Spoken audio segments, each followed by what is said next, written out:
প্রিয়জনের সাথে ঈদ করতে বাড়ি যাচ্ছে মানুষ। সড়কে চাপ বাড়লেও নেই তেমন ভোগান্তি। কমলাপুর থেকে সময় মতোই গন্তব্যে ছেড়ে যাচ্ছে ট্রেন। সদরঘাট থেকেও নির্ঝঞ্ঝাটে ঘরে ফিরছেন নদীপথের যাত্রীরা। Vision hot and cool AC 4-way solenoid valve টেকনোলজিতে হিটিং ও কুলিং দুই মোডেই কাজ করে সমানভাবে। Vision hot and cool AC. কর্মব্যস্ত জীবন থেকে ছুটি নিয়ে ঘরে ফিরছে মানুষ। গাজীপুরের সড়কে ভোগান্তি না থাকায় চোখে মুখে স্বস্তির ছাপ সবারই। ভালো যাতে আছি আল্লাহ দিলে খুব ভালো সাথীতে যাতে আছি। পোলাপান আছে, সন্তান আছে, বাপ মা আছে, যা লাগবে না গেলে নাকি আজীবন থাকবো। ঢাকা টাঙ্গাইল মহাসড়কেও গেল বছরের মতো নেই গাড়ির জটলা, মিলেনি বাড়তি ভাড়ার অস্বস্তির ছবি কিংবা অভিযোগ। মুন্সিগঞ্জ হয়ে দক্ষিণবঙ্গের বাসে চাপ বাড়লেও নেই উপচে পড়া ভিড়। ঢাকা মাওয়া মহাসড়কে যানবাহনের সারি যদিও বা দীর্ঘ, তবে নির্ঝঞ্ঝাট যাত্রার কথাই শোনালেন যাত্রীরা। ভালো লাগতেছে, এই যে সবার সাথে ঈদ করতে পারবো, বাড়িতে যেয়ে পরিবারের সাথে ঈদ করতে যাচ্ছি, এই ঈদের আনন্দ উপভোগ করতে।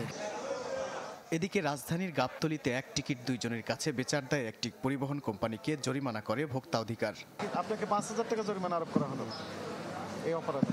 জয়েন্ট ফ্যামিলি সবার জন্য কেনাকাটা করব, ওইখানে ঈদ করব, আবার 6-7 দিন পরে মানে পয়লা বৈশাখের আগে আবার চলে আসবো। আল্লাহর উপর ভরসা করি ভালোভাবে আমরা পৌঁছাবো, আমাদের যাত্রা যেন শুভ হয় এই কামনা করি। বাস টার্মিনাল পরিদর্শনে গিয়ে স্বরাষ্ট্র উপদেষ্টা জানান, এবারের ঈদ যাত্রা নিরাপদ করতে পদক্ষেপ নিয়েছে সরকার। ফাঁকা ঢাকায় বাসাবাড়ির নিরাপত্তায়ও সতর্ক আইন শৃঙ্খলা বাহিনী। আপনার বাসাবাড়ি যেন রক্ষিত থাকে এই জন্য সব ধরনের ব্যবস্থা নেওয়া।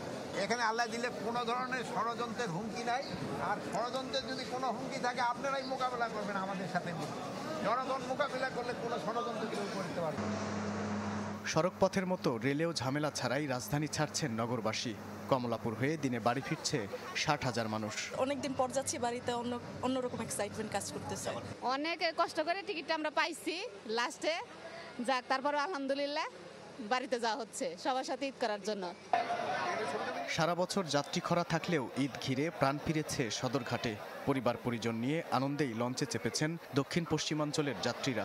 আলহামদুলিল্লাহ খুব ভালো লাগতেছে, যাচ্ছি বরিশাল বরগুনা। জি, ভিড়ের মধ্যে তো কষ্ট হচ্ছে, বাট কিন্তু যাওয়ার আনন্দে একটু কষ্টটা কম লাগতেছে।